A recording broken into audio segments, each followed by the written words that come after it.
Bismillahirrahmanirrahim. Assalamualaikum warahmatullahi wabarakatuh. Innal hamdalillah nahmaduhu wa nasta'inuhu wa nastaghfiruh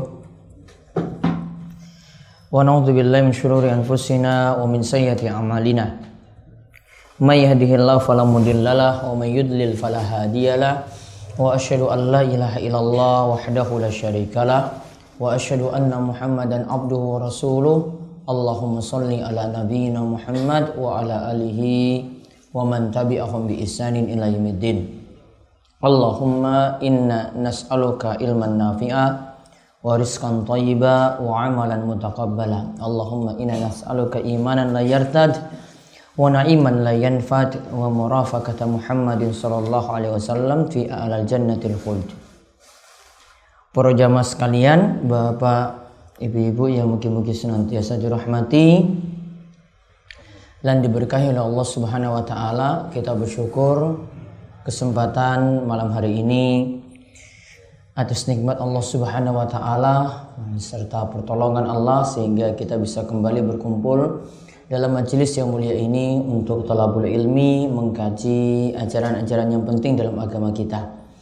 Untuk kesempatan kali ini kita akan kembali melanjutkan pembahasan dari kitab Riyadhus Shalihin karya Imam Yahya bin Syaraf An-Nawawi Asy-Syafi'i. Setelah kita melihat bab tentang yakin dan tawakal sampai pada hadis ke-84, sekarang kita masuk ke bab yang ke-8, yaitu istiqomah. Bab yang ke-8 yaitu istiqomah. Nantinya kita akan lihat dalil-dalil yang dibawakan oleh Imam Nawawi dari Al-Quran. Ada 3 dalil, kemudian dari hadis Nabi SAW terdapat 2 dalil. Istiqomah sebagaimana dikatakan oleh Imam Ibnu Rajab dalam kitabnya Jami'ul Ulum wal Hikam, disebutkan bahwasanya istiqomah artinya berada dalam ajaran yang lurus. Istiqomah itu artinya berada dalam jalan yang lurus, tidak bengkok ke kanan dan ke kiri. Berada di atas jalan yang lurus, tidak bengkok ke kanan dan ke kiri.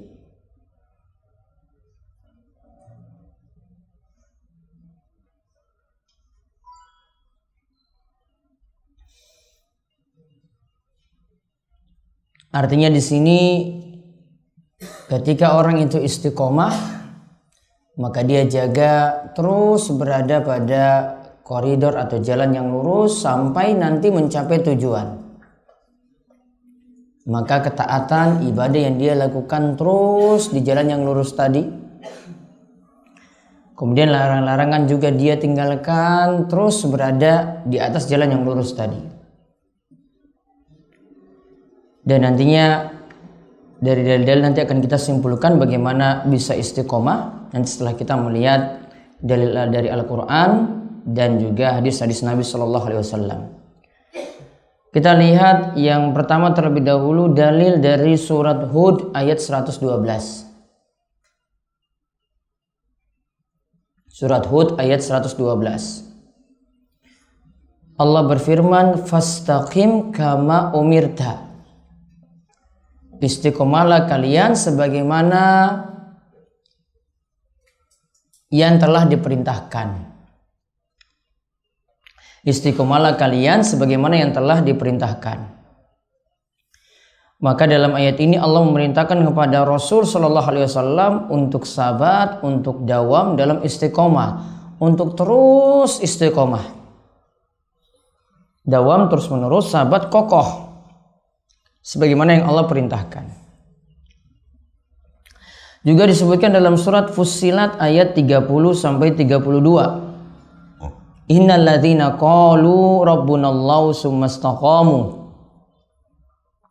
tatanazzalu alaihimul malaikatu alla takhafu wa la tahzanu wa abshiru bil jannati allati kuntum tu'adun. Sesungguhnya mereka yang mengatakan Rabb kami adalah Allah,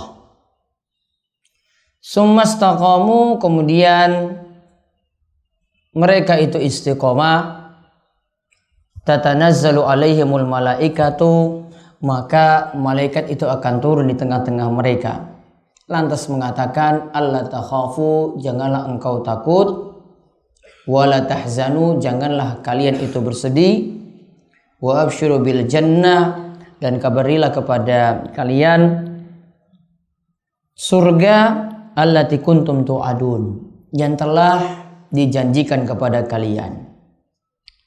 Nahnu awliya'ukum fil hayatid dunya wa fil akhirah. Sesungguhnya kami adalah wali-wali kalian, penolong kalian dalam kehidupan dunia maupun kehidupan akhirat.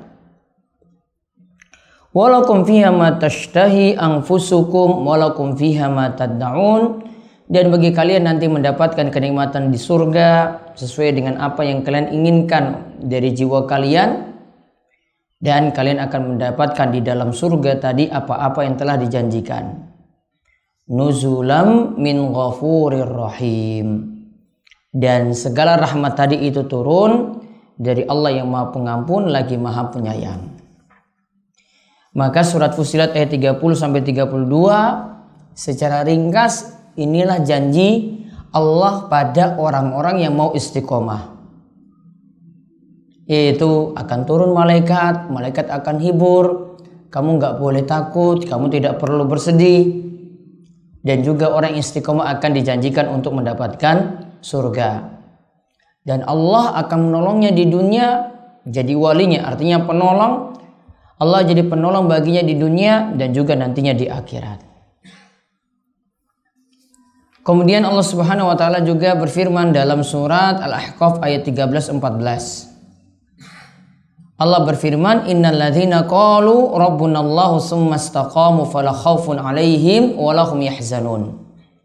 Ulaika ashabul jannah khalidina fiha jazaa'an bima kanu ya'malun. Sesungguhnya orang-orang yang mengatakan Rabb kami adalah Allah, kemudian mereka itu mau istiqomah, maka tidak ada rasa takut menimpa mereka dan mereka juga tidak bersedih hati. Dan sungguhnya mereka dijanjikan akan menjadi penghuni surga kekal di dalamnya sebagai balasan atas apa yang telah mereka kerjakan, atas apa yang telah mereka lakukan. Berarti kesimpulannya dari 3 ayat tadi tentang orang-orang yang istiqomah, yang pertama, istiqomah itu diperintahkan oleh Allah. Istiqomah itu diperintahkan oleh Allah. Fastaqim kama umirta. Tadi di surat Hud ayat 112.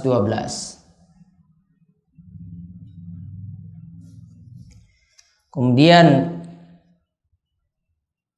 dari poin yang lainnya lagi, poin yang kedua, kita simpulkan juga orang yang istiqomah,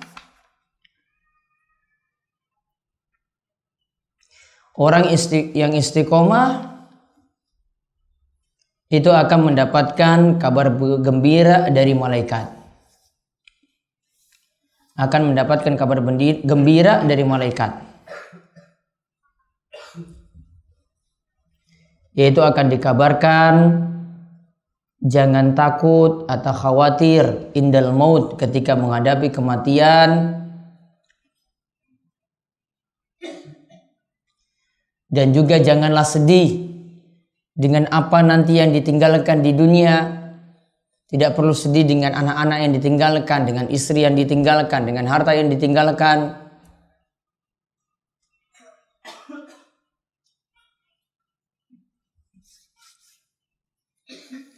Kemudian janji lagi atau yang dikatakan oleh malaikat, intinya orang-orang istiqomah, poin yang ketiga, akan terhindarkan dari kejelekan.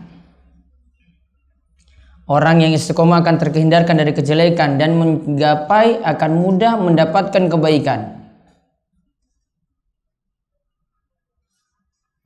Akan mudah mendapatkan kebaikan.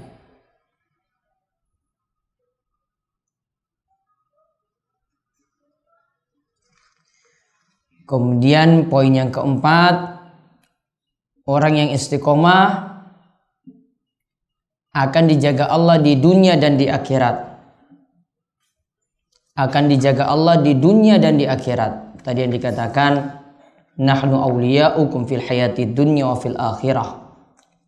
Artinya orang-orang yang istiqomah akan dijaga oleh Allah di dunia dan di akhirat.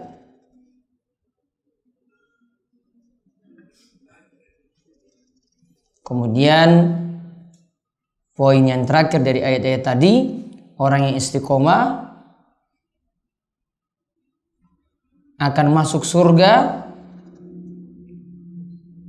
dan menikmati segala kenikmatan yang ada dalam surga.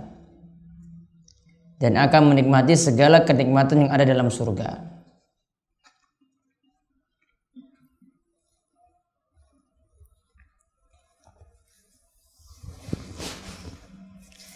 Nah, itu beberapa poin penting dari 3 ayat yang dibawakan oleh Imam Nawawi tadi. Dan satu ayat lagi seperti disebutkan oleh Syekh Salim bin Id Al-Hilali di sini, beliau katakan ada orang yang istiqomah namun istiqomahnya kurang. Maka nanti perhatikan surat Fussilat ayat 6. Maka Allah kadang gandingkan istiqomah dengan istighfar. Allah sebutkan fastaqimu ilaihi wastaghfiruh. Istiqomahlah kalian kepada Allah, yaitu di jalan Allah, dan beristighfarlah. Digandengkan istiqomah dengan istighfar. Nanti silakan dilihat surat Fussilat ayat 6. Istiqomah itu digandengkan dengan istighfar. Artinya ada yang berusaha ajak dalam ibadah, terus menerus jaga ibadahnya, namun punya kekurangan-kekurangan. Maka kita diperintahkan istiqomah, namun kadang istiqomah kita itu kurang. Kadang istiqomah kita itu kurang. Maka Allah perintahkan juga untuk memperbanyak istighfar untuk menutupi kekurangan dalam istiqomah tadi. Jadi diperintahkan untuk istighfar untuk menutupi kekurangan dalam istiqomah tadi. Karena tidak ada yang jamin dia bisa istiqomah 100%. Kadang setan goda, hawa nafsunya juga nanti menggoda. Dan kita dapat buktikan ya realitanya seperti itu. Ya, kalau dalam masalah ibadah awal-awal semangat, ya seperti di bulan Ramadan, ya awal-awal paling semangat nih. Kemudian tengah-tengah makin berkurang, akhir super berkurang. Istiqomahnya makin turun. Maka kalau ada kekurangan, Allah perintahkan untuk banyak beristighfar. Bisa dicatat juga contoh beberapa amalan yang disyariatkan untuk menutupi kekurangannya dengan istighfar. Untuk menutupi kekurangannya dengan istighfar. 1. Setelah sholat 5 waktu, baca istighfar 3 kali.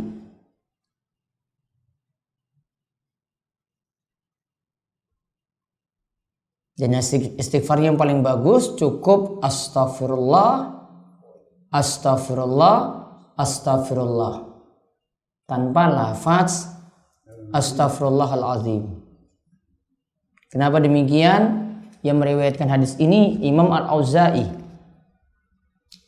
Nanti bisa lihat di kitab Riyadhus Shalihin ini, di pembahasan kitab Al-Azkar tentang masalah zikir. Ada hadis yang menyebutkan faedah istighfar bersolat setelah solat. Imam Al-Auza'i menambahkan keterangan bagaimana cara beristighfar setelah sholat. Kita bahas setelah sholat, bukan keadaan yang lain. Maka beliau contohkan baca astagfirullah, astagfirullah, astagfirullah. Ikuti tekstual seperti ini lebih bagus daripada kita tambah sendiri.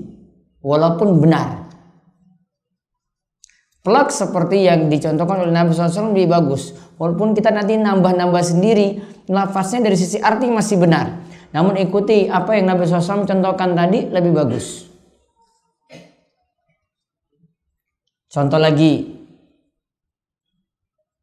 Kapan kita diperintahkan baca istighfar? Tadi istighfarnya penutup amal. Sudah selesai sholat, baru ditambal dengan bacaan istighfar.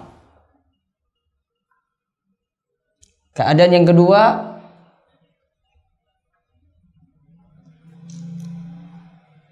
diperintahkan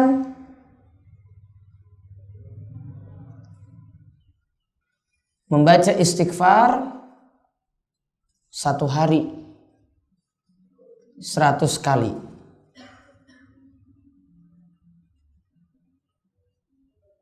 Karena dalam 1 hari ini ada banyak-banyak ibadah yang dilakukan.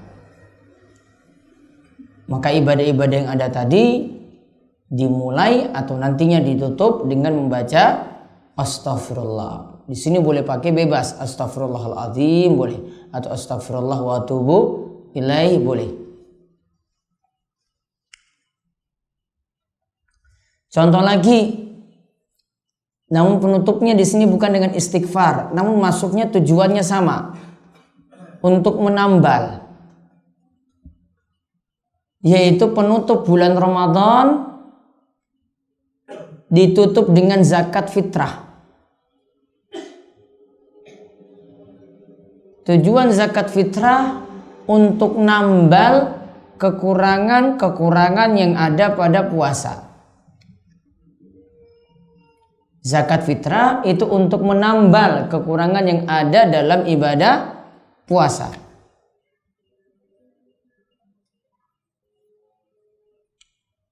Dengan apa zakat fitrah dikeluarkan? So'an min tamrin atau so'an min syairin atau so'an min bahan-bahan pokok yang lainnya Nabi SAW temukan ketika itu, yaitu 1 sok kurma, 1 sok gandum atau yang lainnya jadi makanan pokok. Maka kalau bawa ke Indonesia berarti jadi 1 sok beras. Sok itu ukurannya apa? 4 mud. 4 mud ini, kumpulan 2 telapak tangan itu 1 mud namanya. Apa ini bahasanya? 1 caruk. Ini diambil 4 kali. Itu namanya 1 sok. 1 sok itu sama dengan 4 mud.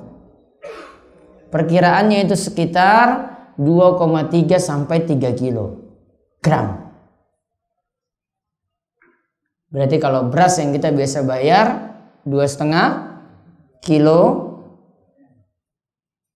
ya 2,5 kilo berarti sudah masuk dalam 1 sok tadi.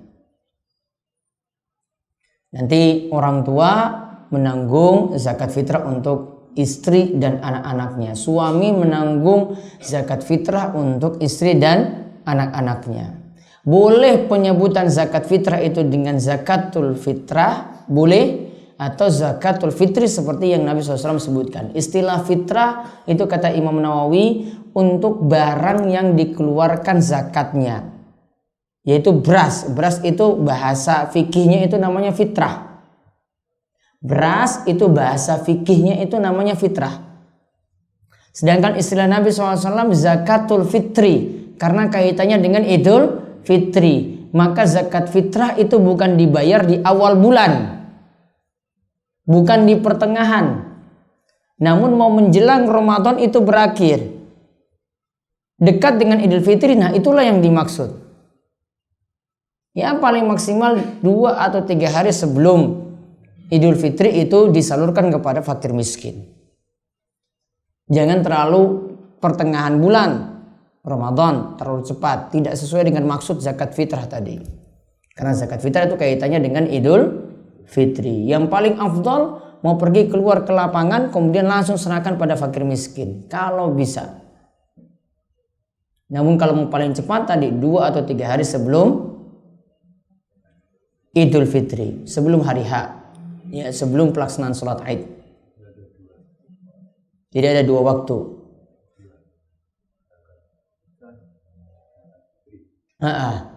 Namun maksudnya sama. Fitrah itu untuk berasnya, penyebutan untuk beras. Zakat fitri itu penyebutan dalam hadis. 2 istilah ini boleh dipakai. Contoh lagi, tadi yang ketiga ya, zakat fitrah. Kemudian yang keempat,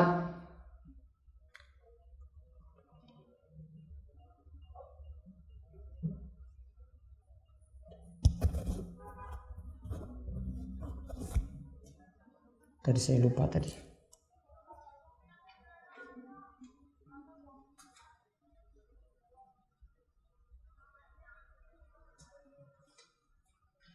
Empat ditahan dulu.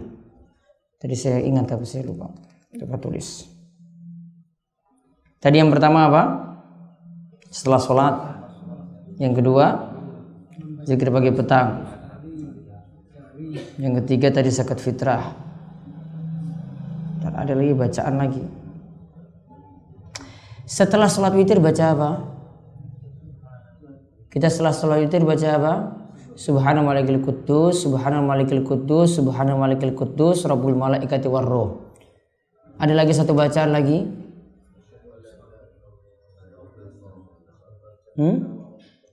Bagus nan?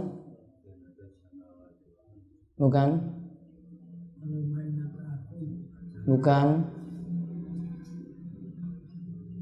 Allahumma inni a'udzu biridhaka min sakhatik wa bi mu'afatika min uqubatik wa a'udzubika minka la uhsi sanan alaik anta kama asnaita ala nafsik. Tadi bahasanya apa? Asyhadu alla ilaha illallah astaghfirullah asalukal jannah wa a'udzubika minan nar. Saya masukkan dalam buku panduan Ramadan yang cetakan terakhir, hadisnya dhaif. Hadisnya dhaif. Ada di cetakan terakhir yang warna biru. Diteliti, hadisnya dhaif. Itu bukan bacaan untuk setelah sholat witir atau setelah sholat tarawih. Setelah sholat witir cuma 2 bacaan tadi. Subhana malikil quddus, subhana malikil quddus, subhana malikil quddus, rabbul malaikati warruh. Allahumma inni a'udzu biridhaka min sakhatik wa bi mu'afatika min uqubatik wa a'udzubika minka la usisanan alaik anta kama asnaita ala nafsik. Itu ada bacaan istighfar enggak? Enggak ada. Berarti bukan bacaan itu. Witir. Kalau setelah tarawih ada bacaan tertentu? Tidak ada. Tarawih itu artinya istirahat. Sehingga di antara yang melakukan 4, setiap 4 rakaat itu ada istirahat yang lama. Itu tidak ada tuntunan untuk baca zikir khusus. Yang ada cuma nanti di akhir ketika setelah selesai sholat witir. Baru baca doa tadi yang saya itu sebut. Ya, doa ini bacaannya itu sahih. Ya, bacaannya itu sahih.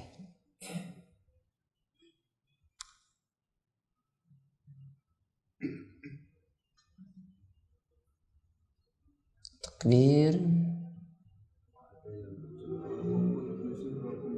Subhan quddus rabbul malaikati warruh. Iya.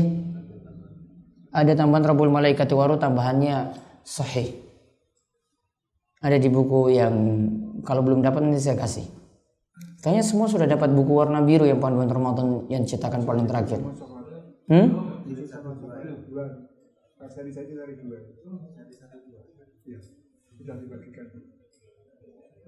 Oh bukan, iya. Versi gratisnya warna apa? Soalnya yang warna biru itu versi bayar soalnya. Maaf. Yang saya kasih yang versi lengkap berarti. Udah, sampai di situ. Nanti saya tambahkan lagi. 3 tadi ini amalan-amalan yang bisa jadi penutup dan ini nanti akan fungsinya itu untuk menghapuskan kekurangan yang ada tadi. Ini jadi penutup menghapuskan kekurangan yang ada tadi selama melakukan selama melakukan kesalahan-kesalahan atau kekurangan dalam ibadah. Ada bacaan istighfar, ya, ada juga bacaan istighfar dalam sehari, ada tadi zakat fitrah. Juga bisa tambahkan lagi amalan seperti untuk menutupi kekurangan, yaitu puasa Syawal setelah puasa Ramadan. Puasa Syawal setelah puasa Ramadan 6 hari. Itu tujuannya juga untuk menutupi kekurangan yang dilakukan di bulan Ramadan. Namun ingat, puasa Syawal itu bisa menutupi kekurangan tadi ya. Namun puasa Syawal dilakukan ketika puasa Ramadan sudah sempurna dilakukan. Berarti nggak nyaur, nggak ada yang nyaur. Jadi kalau ada utang puasa seperti yang ibu-ibu biasa alami, ya baiknya bayar atau nyaur utang puasa lebih dulu. Misalnya datang bulannya 7 hari, maka rampungkan dulu 7 hari, kemudian lanjut dengan puasa Syawal. Kenapa demikian? Karena tuntutan hadis. Ya, ini karena tuntutan hadis. Hadisnya tidak bisa diutak-atik karena tuntutan hadis seperti ini. Nabi SAW mengatakan, "Man shoma Ramadan summa atba'u sittan min Syawal kana kasiyamid dahar." Siapa yang berpuasa di bulan Ramadan, lantas dia ikutkan dengan puasa 6 hari. Ingat, puasa Ramadan dulu baru tambah.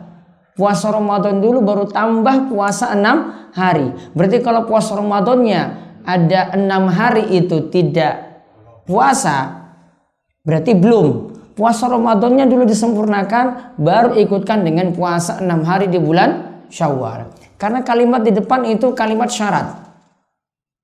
Aturannya dalam bahasa Arab, kalimat syarat ininya dipenuhi dulu, baru nanti dapat hasilnya belakang. Syarat dipenuhi dulu, baru nanti dapat hasilnya belakang. Syaratnya apa? Puasa Ramadannya sempurna.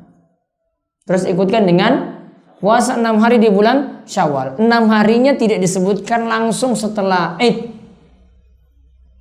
Boleh di awal Syawal, boleh di pertengahan, boleh di akhir. Yang penting masih di bulan Syawal.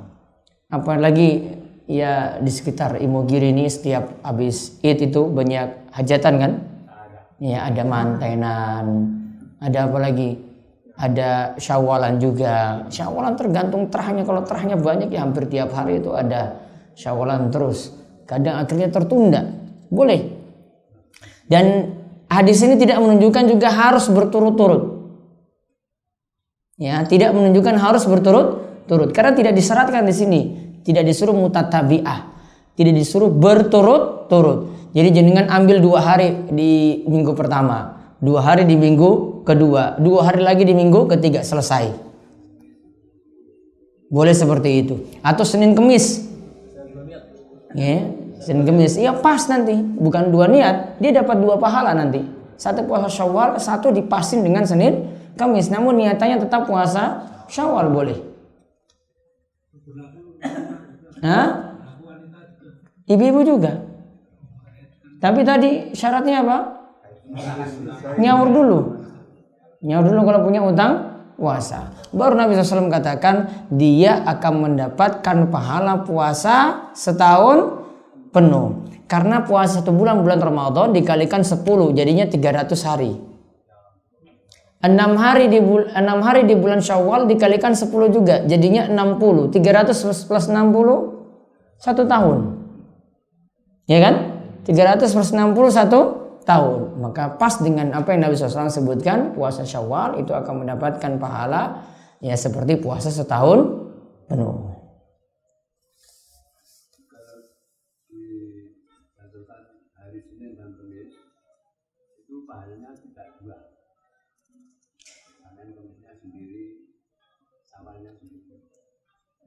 Kalau niatannya puasa Syawal, saya puasa Syawal, namun saya melakukan pas Senin Kemis. Karena Senin Kemis Nabi SAW mengatakan amal kita itu diangkat ke langit. Maka dia puasa di hari yang mulia berarti. Namun niatannya harus tetap puasa Syawal. Baru dia dapat puasa Syawal, pasin dengan hari Kemis, berarti dapat nanti amalan itu diangkat pas kita lagi berpuasa. Boleh. Dapat pahala 2. Karena puasa sunnah di sini masih boleh. Sudah? Nah, itu tadi amalan-amalan yang jadi penutup bisa menghapuskan kesalahan. Nah, sekarang kita lihat hadis yang nomor 85 dari Abu Amr, disebut juga Abu Amarah, Sufyan bin Abdullah. Ia mengatakan pada Rasul sallallahu alaihi wasallam, di situ tulis apa? Siapa? Abu Amr kan pertama, terus Abu Amrah. Abu Amrah Sufyan bin Abdullah radhiyallahu anhu, ia berkata, qultu ya Rasulullah, quli fil islami qawlan la as'alu anhu ahadan ghairak. Wahai Rasulullah, katakanlah kepadaku tentang suatu perkataan dalam Islam yang aku tidak bertanya kecuali kepadamu saja, tidak kepada selainku.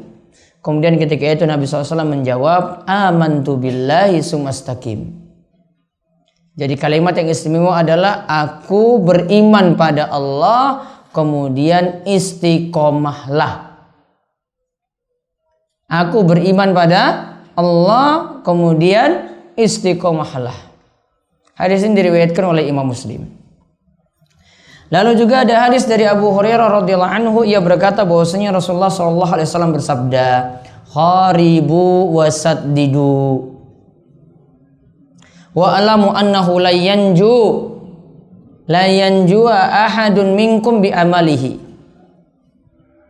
Kharibu wasaddidu, lakukanlah amalan, tidak berlebihan.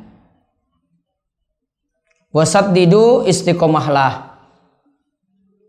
Ingatlah bahwasanya seseorang tidaklah bisa selamat kecuali dengan amalannya.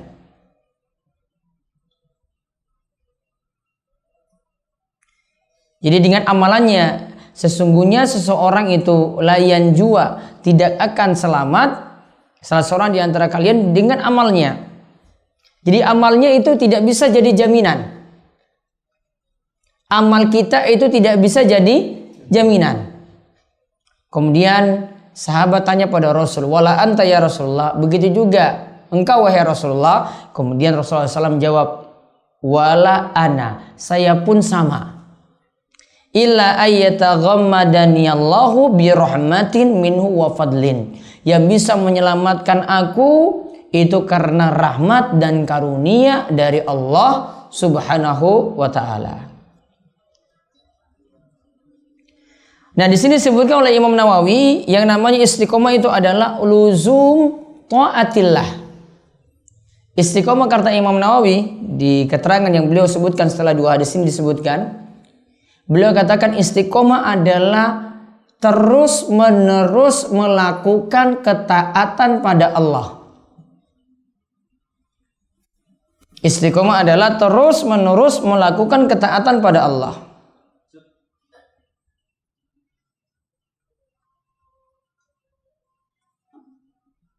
Dan kata Imam Nawawi, ini kalimat yang singkat sekali yang dari Nabi SAW menerangkan tentang istiqomah.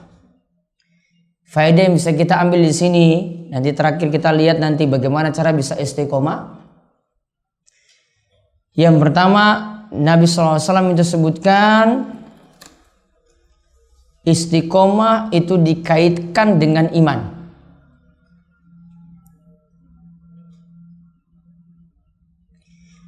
Istiqomah itu dikaitkan dengan iman yang menunjukkan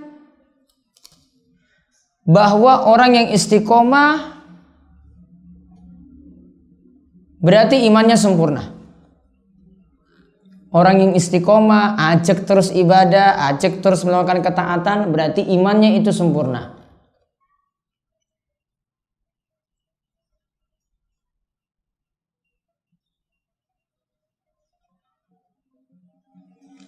Kemudian faedah yang berikutnya lagi, kita diperintahkan pertengahan dalam ibadah. Kita diperintahkan pertengahan dalam ibadah. Tidak berlebihan, tidak terlalu kurang atau meremehkan. Ingat ya, pertengahan itu dua sifat berarti dia hindari ya. Tengah-tengah berarti tidak terlalu ke atas dan tidak terlalu ke bawah. Berarti tidak berlebihan dalam ibadahnya. Kemudian kalau ke bawah berarti tidak terlalu kurang dan tidak meremehkan. Contohnya apa di sini dalam wudhu misalnya? Dalam wudhu aturannya membasuh anggota tubuh 3 kali. Boleh 2 kali, boleh 1 kali. Namun tidak boleh lebih daripada 3. Ya, tidak boleh lebih daripada 3. Itu sudah lebih. Contoh lagi lebih. Kain kafan ketika mengafani jenazah berapa? Berapa? 3. Laki-laki 3, perempuan 5. Kalau lebih daripada ini, kan biasanya kan alasan karena sedulur-sedulur juga minta kainnya semuanya dipakai kan? Ya kan, nanti yang sedulur pertama datang, ini tolong kain saya nanti dipakai, yang kedua lagi datang, tolong dipakai. Akhirnya 10 lembar ketika itu ada, dipakai semuanya untuk bungkus. Sudah berlebihan. Ya, sudah berlebihan dalam masalah kain, yaitu kain kafan tadi. Tidak perlu seperti itu. Contoh kurang. Ya, contoh kurang dalam ibadah. Ketika wudhu, Nabi Sallallahu Alaihi Wasallam itu pernah menegur seorang sahabat sampai disuruh ulangi wudhunya karena satu bagian sebesar kuku itu tidak terkena air. Satu bagian sebesar kuku itu tidak terkena air. Nabi SAW suruh ulangi wudhu karena masalah di sini. Wudhunya harus seluruh anggota tubuh itu dibasuh, namun kurang satu kuku saja. Satu kuku kurang. Ya, kemudian Nabi SAW juga katakan, lihat ada sahabat yang cepat-cepat dalam berwudu. Dikarenakan ketika itu mau melaksanakan sholat asar. Karena buru-buru mau melakukan sholat asar, akhirnya mereka cepat-cepat untuk berwudu. Ada bagian tumit juga tidak kebasuh. Nabi SAW katakan, wailun lil aqabi minan nar. Celaka tumit-tumit yang tidak kebasuh, celaka diancam dengan neraka. Cuma karena ada yang kurang. Maka di sini kita diperintahkan pertengahan. Wa qaribu. Qaribu itu artinya pertengahanlah dalam ibadah. Tidak berlebihan tadi, tidak juga kurang. Sifatnya pertengahan. Maka dalam agama kita memang punya sifat semacam itu. Ya, dalam agama kita sifatnya itu adalah pertengahan yang disebut dengan wasitiyah. Sifatnya itu pertengahan, tidak berlebihan dan tidak terlalu kurang. Contoh misalnya, Islam itu menganut pertengahan semacam tadi. Dalam Islam ada aliran itu yang menganut pemahaman, pokoknya kalau berbuat dosa besar kekal dalam neraka. Atau di zaman ini ada yang punya keyakinan, pokoknya kalau dia masuk neraka tidak keluar-keluar dari neraka. Kalau masuk neraka tidak keluar-keluar dari neraka. Ada pemahaman yang di bawahnya, yang di bawah pertengahan itu menyatakan orang yang melakukan dosa besar itu tidak masalah. Imannya tidak cacat. Imannya masih tetap sama nanti dengan Abu Bakar. Imannya masih tetap sempurna. Dengan adanya maksiat iman tidak berkurang. Ada tadi satu berlebihan. Berlebihannya apa? Dosa besar, bukan kekafiran, pokoknya kekal dalam neraka. Atau kalau ada muslim yang berbuat dosa besar kemudian masuk dalam neraka, tidak mungkin keluar-keluar. Pernah dengar nggak yang pemahaman pertama ini? Pernah nggak? Entah di TV atau radio pernah? Ya. Ini pemahaman yang menyatakan bahwasanya kalau orang sudah masuk neraka walaupun muslim, maka dia baru keluar dari neraka itu bagaikan unta yang masuk dalam lubang jarum. Pernah dengar nggak? Ingat, asal pemahaman ini pemahaman Khawarij.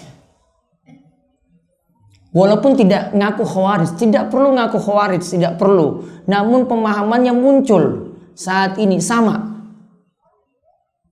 Karena orang Islam saat ini tidak perlu dia itu ngaku saya alirannya Khawarij, tidak perlu. Dia bisa kumpul dalam dirinya pemahaman-pemahaman sesat. Walaupun cuma satu orang pemahaman sesat di dalam dirinya itu banyak. Tentang masalah neraka tadi, ya pokoknya kekal dalam neraka. Kalau sudah masuk neraka tidak keluar-keluar. Satu pemahaman Khawarij dia ambil. Nanti dengan masalah takdir dia pakai Qadariyah atau Jabariyah lagi. Ya. Jadi yang dulu aliran sesatnya itu beragam-ragam, kelompok-kelompok, sekarang dalam diri satu orang atau satu aliran itu bisa jadi satu. Terkumpul pemikiran-pemikiran semacam itu mungkin kalau zaman ini. Kalau dulu itu bertolak belakang, Khawarij sendiri berlebihan dalam menyingkapi orang yang berbuat dosa besar, kemudian yang namanya Murji'ah itu juga sendiri. Murji'ah tadi yang saya katakan, buat dosa besar nggak masalah, tidak kurangi iman. Berarti orang selingkuh, mau nyolong, mau bunuh orang, nggak masalah. Imannya tidak berkurang. Imannya pelaku maksiat ini sama seperti imannya Abu Bakar. Gampangannya kayak gitu.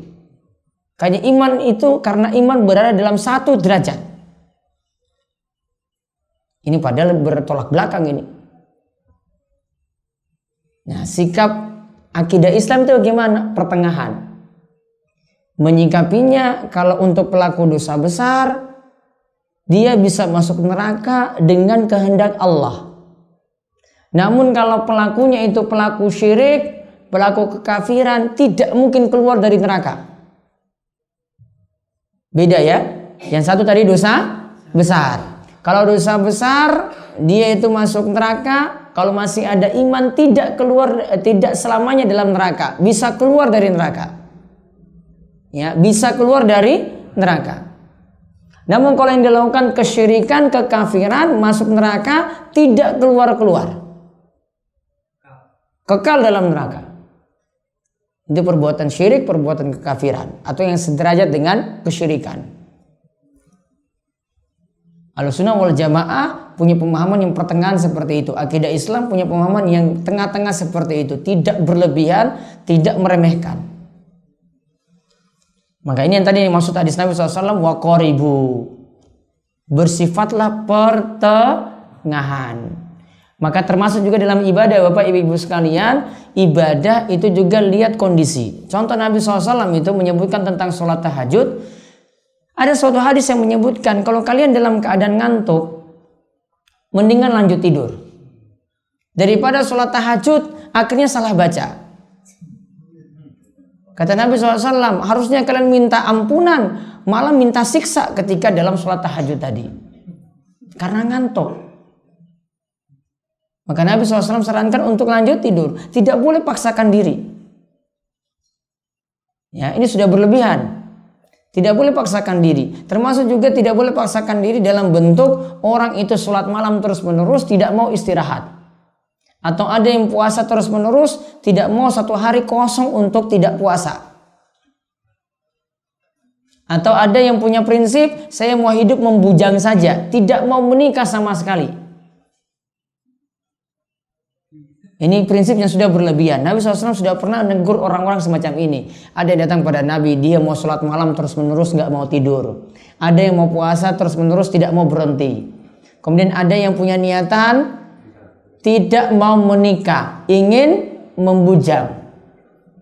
Tidak mau menikah, ingin membujang. Maka Nabi SAW mengatakan, man raghiba an sunnati falaysa minni. Siapa yang benci dengan sunnahku maka dia tidak termasuk golonganku. Sudah berlebihan dalam hal ibadah. Maka gimana kalau prinsip orang Islam gimana? Pertengahan, tengah-tengah, tidak berlebihan, tidak terlalu meremehkan. Kemudian kata Nabi SAW, wasaddidu. Kalau sudah lakukan ibadah tadi tidak berlebihan, tidak kekurangan, maka saddidu, istiqomahlah, ajak terus lakukan ibadah tadi.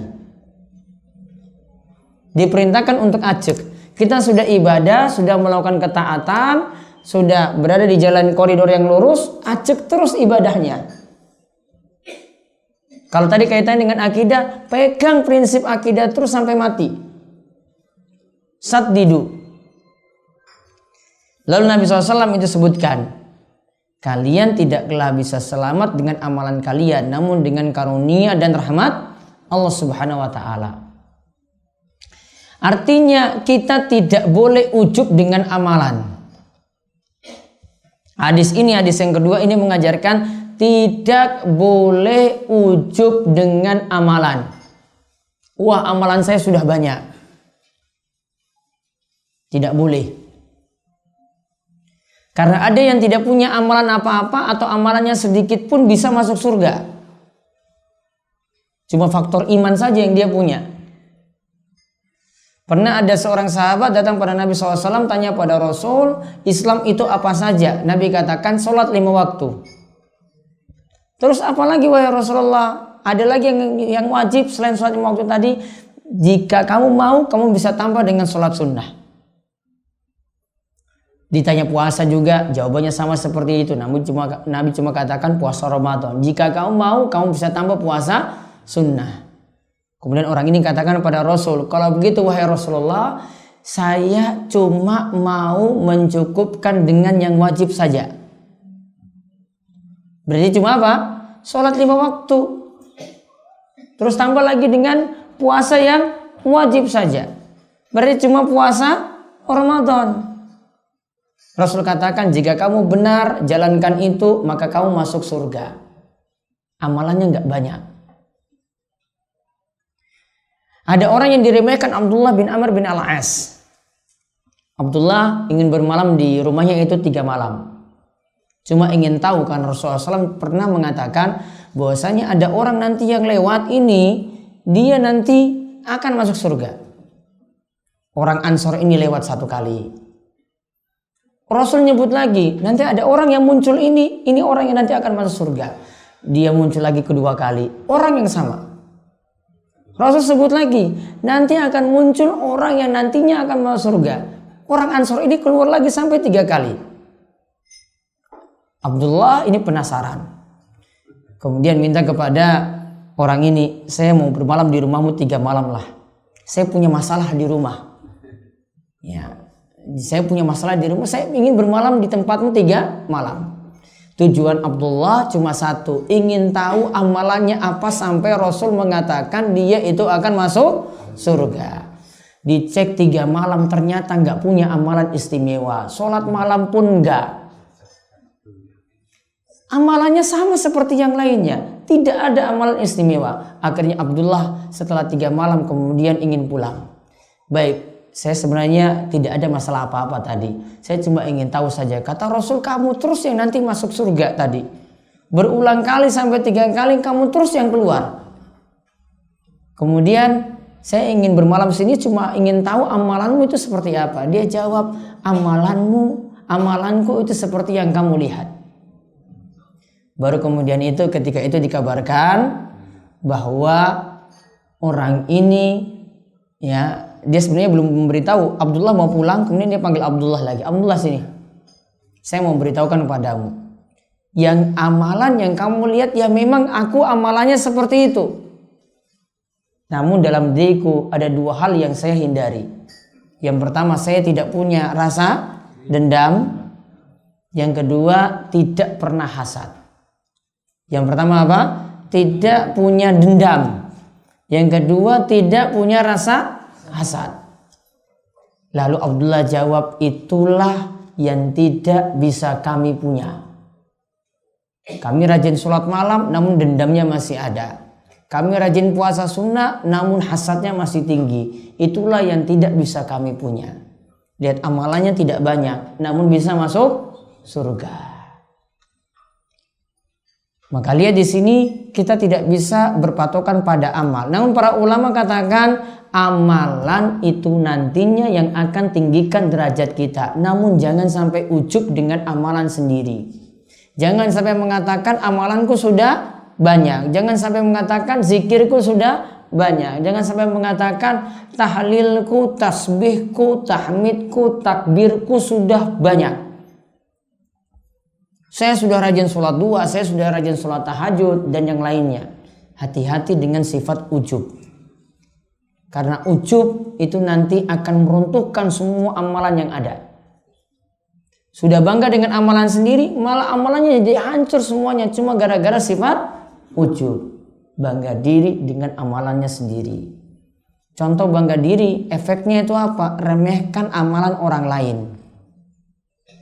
Di bulan Ramadan dia hatam Al-Quran. Lihat temannya cuma 1 hari cuma bisa baca 5 ayat. Namun temannya ini baca 5 ayat, namun dia renungkan 5 ayat tadi. Yang hatamkan Al-Quran nganggap remeh, wah cuma dapat 5 ayat 1 hari. Berarti 30 hari berarti berapa? 150 ayat, nggak sampai 1 juz. Cuma dapat seperti itu. Namun dia nggak tahu kalau temannya ini baca 5 ayat, namun 5 ayat ini dia paham semuanya. Paham, dia renungkan, dia kuasai tafsirnya, sampai bisa amalkan. Yang ini cuma lewat saja begitu kan? Akhirnya remehkan yang ini. Intinya kalau di bulan Ramadan bisa memilih 2 hal tadi. Boleh menghatamkan Al-Quran sampai selesai 30 juz. Monggo silakan. Yang punya kemampuan hatamkan seperti itu sangat-sangat bagus. Namun ada orang yang keadaannya kedua, dia ingin tadabbur Al-Quran, ingin merenungkan Al-Quran. Dia mungkin setiap harinya cuma baca 5 ayat saja, namun dia kaji ayat itu baik-baik sampai bisa dia amalkan. Karena lebih membekas dibandingkan baca langsung sampai selesai, mungkin 1 kali hatam, 2 kali hatam dia bisa.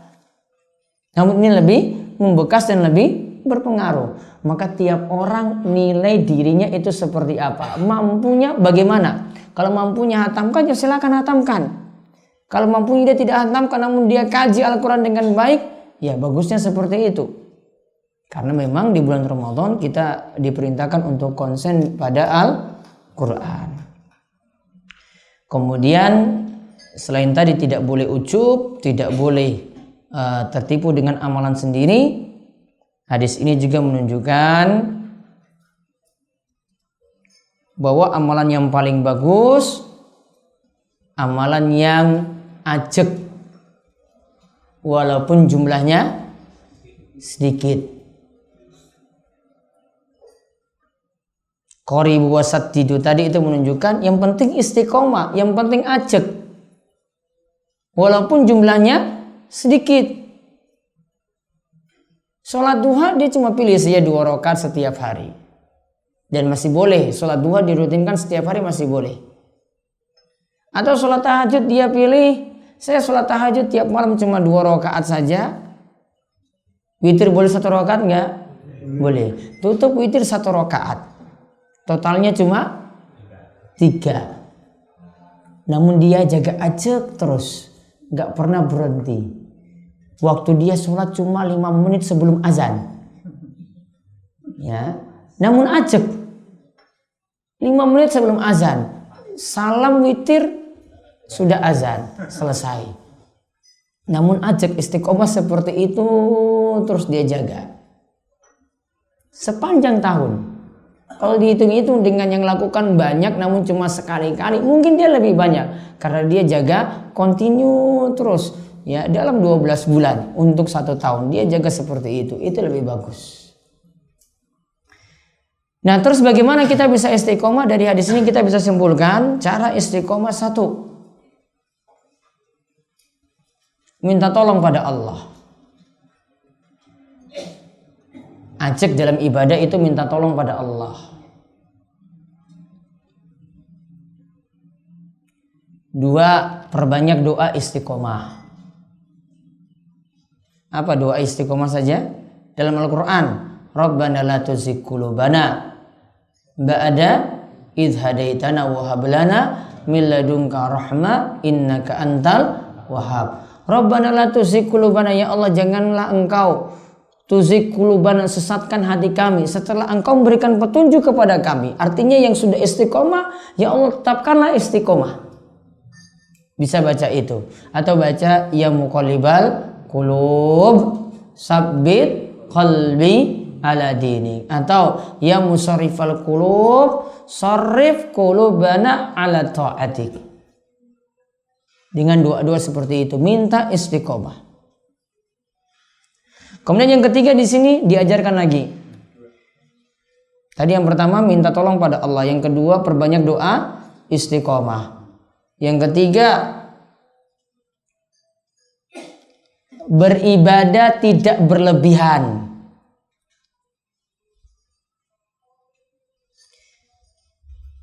Dan tidak meremehkan, namun bersifat pertengahan.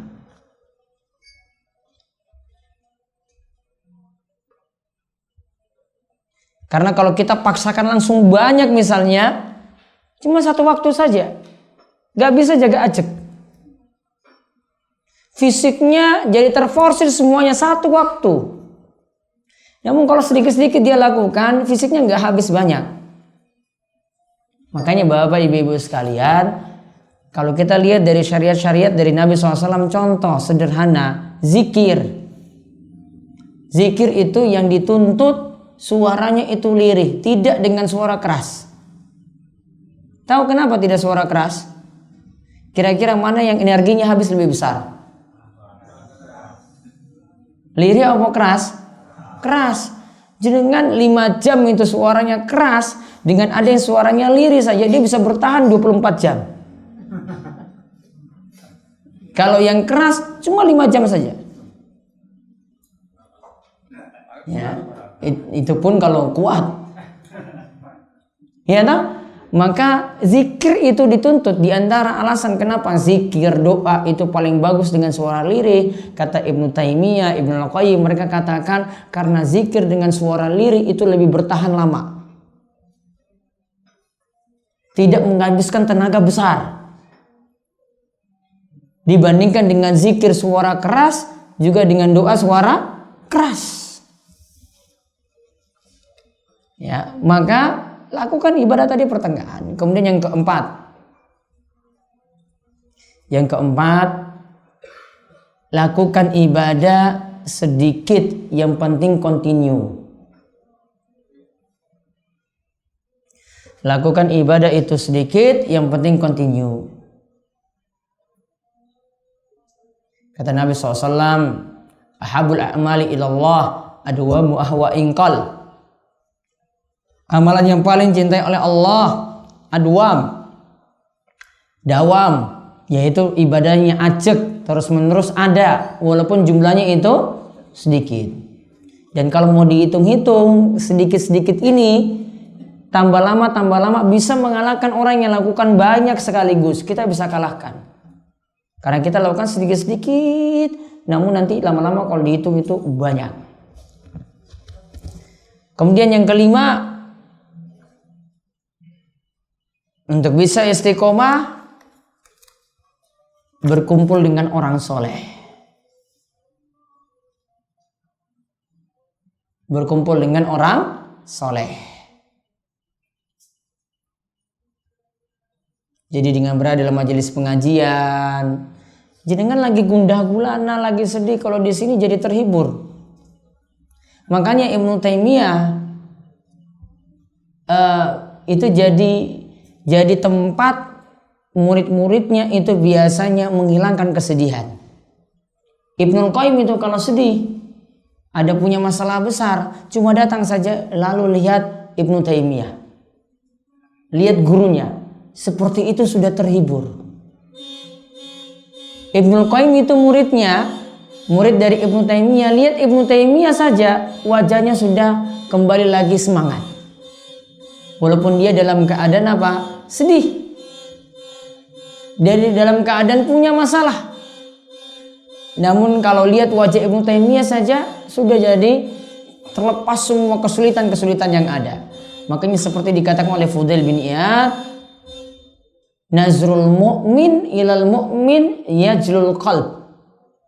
Kata Fudail, dia katakan orang mukmin memandang mukmin yang lainnya itu membuat hati itu semakin mengkilap.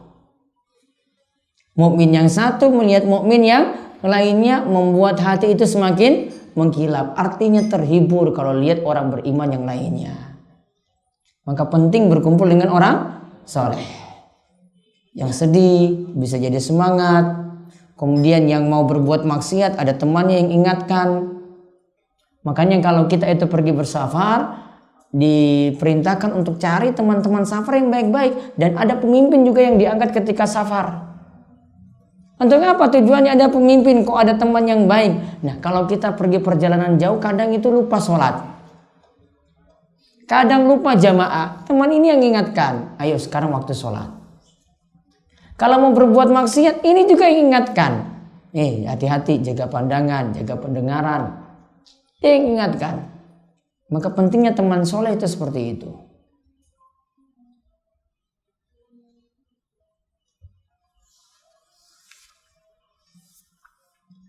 Kemudian satu lagi yang para ulama disebutkan kiat untuk bisa istiqomah, berarti kiat keberapa? Keenam, rajin untuk merenungkan Al-Quran. Rajin merenungkan Al-Quran. Karena dengan merenungkan Al-Quran kita akan terhibur. Yang mau menyimpang jalannya akhirnya kembali lagi ke jalan yang benar. Satu lagi yang ketujuh, baca kisah-kisah orang soleh. Baca kisah-kisah orang soleh. Itu nanti akan lebih membuat terhibur lagi. Ada kisah misalnya Ashabul Ukhdud dalam surat Al-Buruj. Itu ceritakan ada seorang pemuda yang dia tetap mempertahankan imannya sampai nantinya dia itu mati.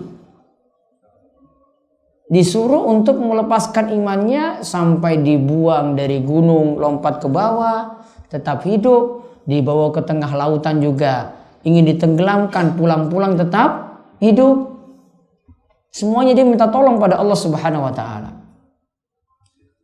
Maka pemuda ini satu yang terakhir dia itu meminta pada raja, "Kamu ingin bunuh saya beritahu rahasianya.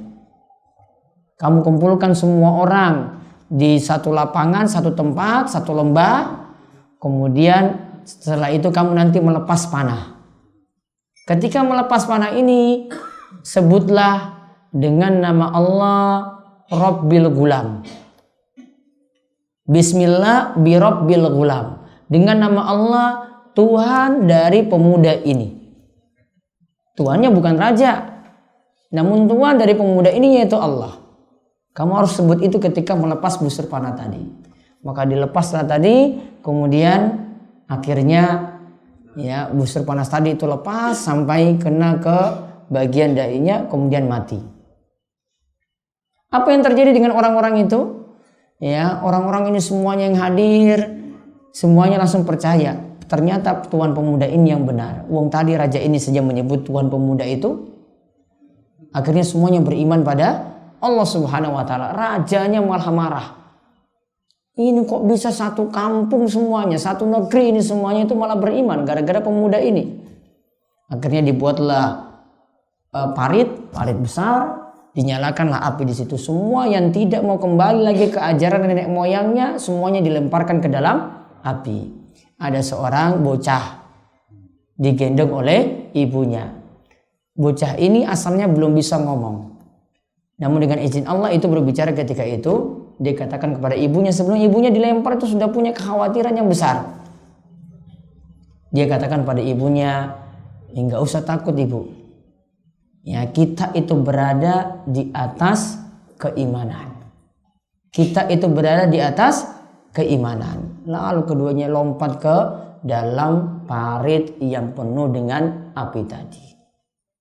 Kalau orang-orang baca kita semacam ini, dia punya masalah, dia ingin istiqomah di kampung, dia ingin bisa istiqomah di masjidnya, yang lainnya itu punya pemahaman yang sangat jauh sekali dari ajaran Islam, maka dia akan terhibur. Ini saja sampai mengorbankan nyawa, tetap ingin mempertahankan iman sampai mati. Seharusnya kalau kita baru dapat omongan, baru dapat celaan, ya baru dituduh teroris ISIS saja kok. Belum mati kan? Belum mati kan? Belum. Cobaannya berarti masih biasa.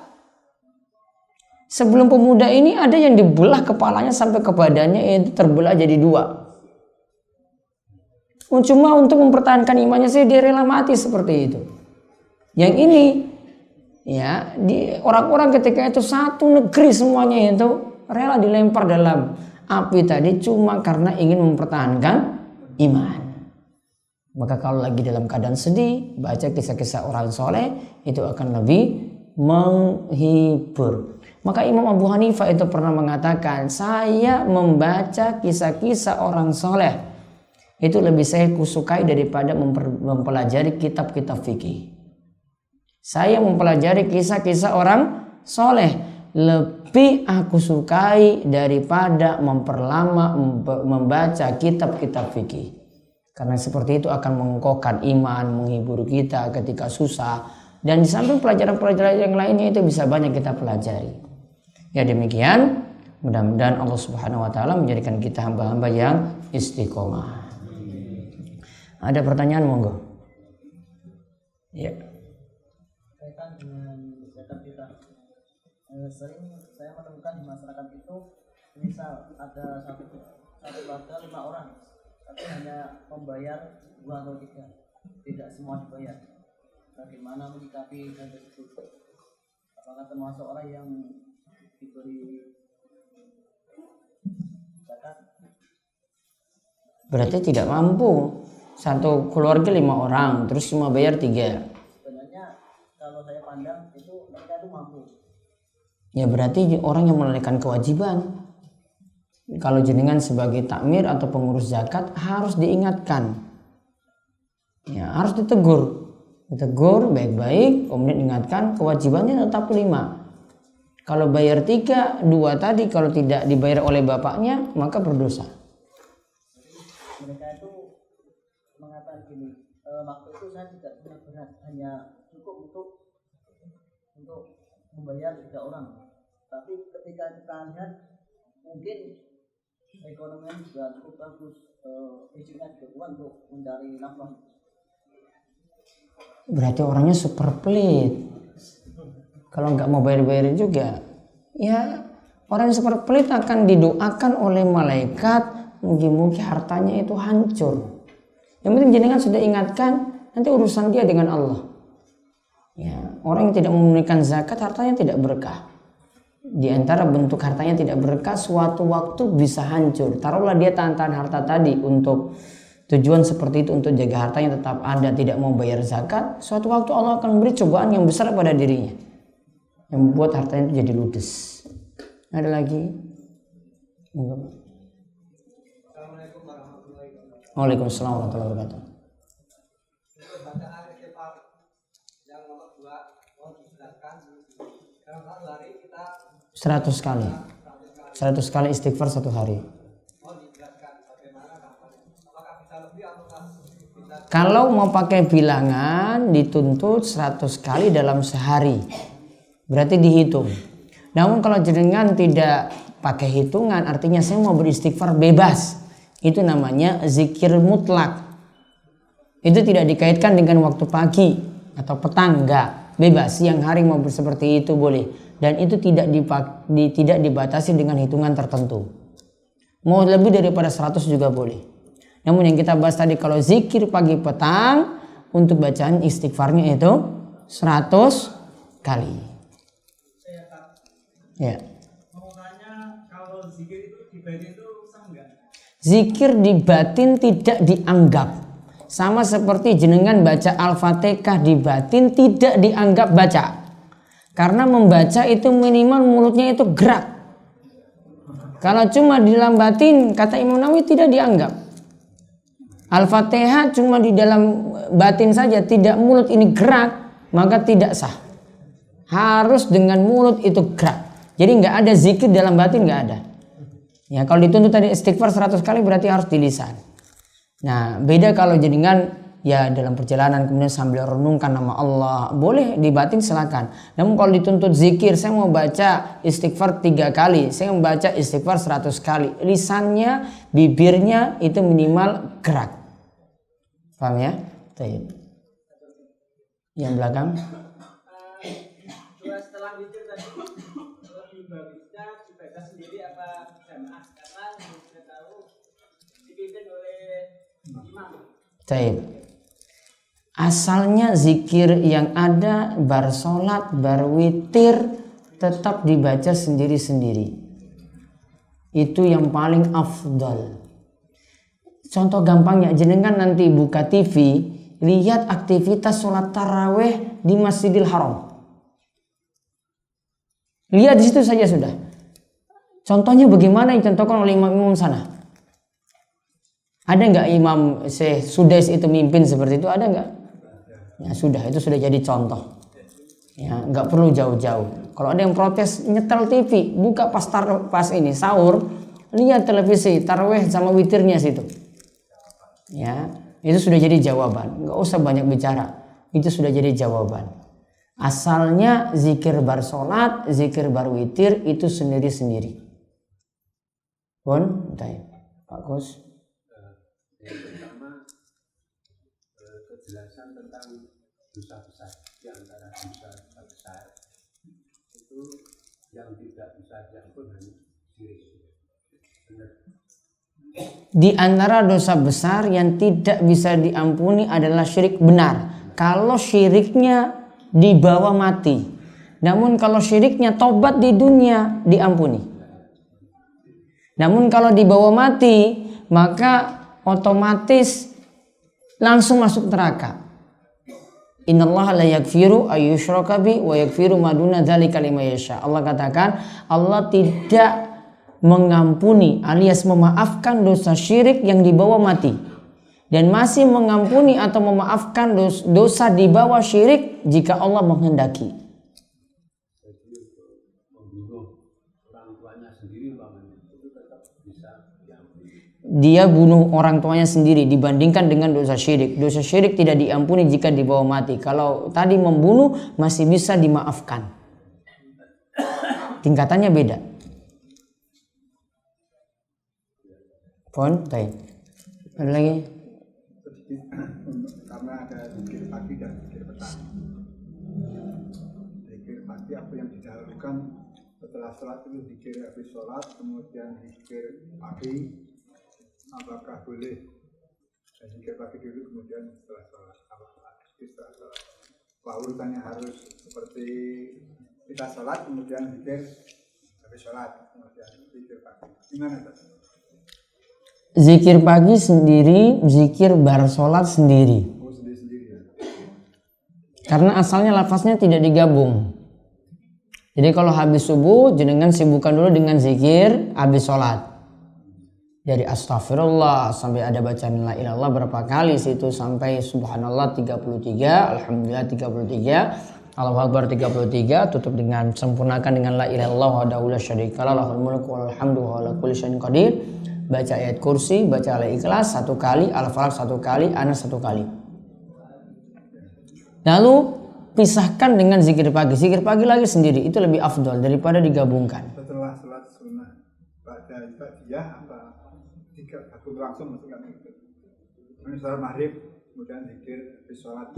Baiknya kalau mau amannya ba'diyah, ba'diyah maghrib. Zikir sore gitu. Baru zikir ini. Namun kalau tidak sampai terganggu, boleh setelah zikir sholat lalu baca zikir petang, baru kemudian sholat ba'diyah maghrib. Baik. Ya. Tadi kan di sini disebutkan istiqomahan. Saya mau menanyakan, kalau makanan minuman yang haram itu apakah tidak membuat keistiqomahan kita bisa terjaga? Yang pertama, yang kedua, saya kemarin mendengarkan kajian itu, riba itu hukumnya yang paling ringan itu menjadi riba. Yang kedua, Allah itu akan memerangi riba. Maksudnya itu. Allah akan memerangi riba. Jadi Allah dan Rasulnya akan memerangi riba. Satu dosa yang dosa-dosa yang lain tidak pernah diperangi seperti itu. Menunjukkan riba itu lebih parah daripada dosa yang lain. Maka Imam Malik pernah ditantang oleh seseorang. Wahai Imam Malik, coba kamu tunjukkan kepada aku, ada dosa nggak yang lebih parah daripada minuman keras? Imam Malik datang ditanya pada hari pertama, dia jawab wallahu alam. Beri saya waktu dulu. Dia datang lagi yang kedua, Imam Malik jawab wallahu alam. Beri saya waktu dulu. Kemudian ketika sudah mau 3 kali dia mau tanya, Imam Malik malah panggil orang itu. Mana orang yang tanya kemarin? Orang ini nantang pada Imam Malik, kalau kamu tidak bisa jawab, maaf, kalau kamu bisa jawab maka saya langsung menceraikan istri saya. Maka Imam Malik panggil dia. Imam Malik katakan, sekarang kamu dengan istrimu cerai. Saya dapat jawaban. Ya, saya dapat jawaban bahwa ada dosa yang lebih parah daripada minum minuman keras, yaitu dosa riba. Ya, yaitu dosa riba. Yaitu surat Al-Baqarah ayat 200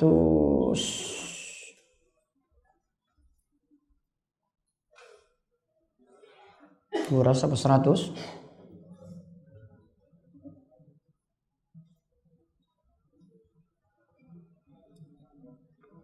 Mau akhir-akhir surat Al-Baqarah berarti ya 275 ya.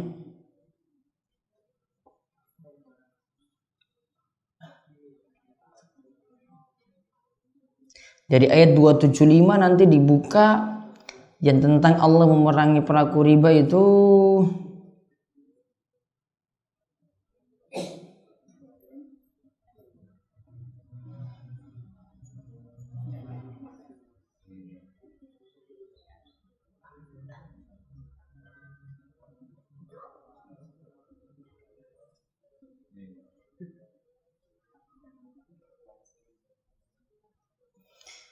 ayat 279 saking surat Al-Baqarah.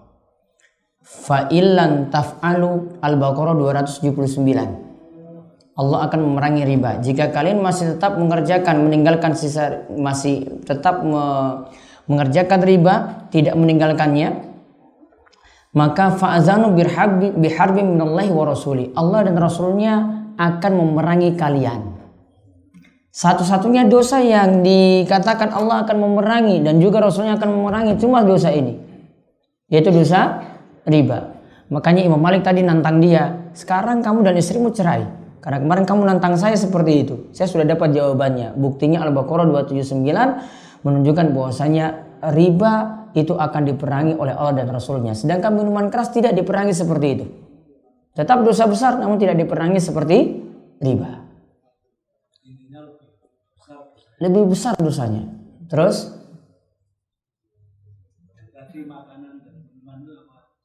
makanan dan minuman apakah bisa mempengaruhi istiqomah? Intinya makanan yang haram, minuman yang haram itu nantinya bisa mempengaruhi ibadah, termasuk juga istiqomah. Ketika Allah memerintahkan kepada Nabi untuk makan dari makanan yang halal, sebelumnya diperintahkan ya ayuhan nabiyyu, wahai para nabi, makanlah dari yang halal. Wa'malu sholeha. Baru ketika itu disebutkan beramallah soleh. Kata para ulama, amal soleh punya kaitannya dengan makanan. Maka kalau mau istiqomah berarti perbaiki makanan dulu, bersihkan dari yang haram, minumnya juga bersihkan dari yang haram. Barulah nanti akan dimudahkan untuk beramal soleh dengan benar. Dan juga dimudahkan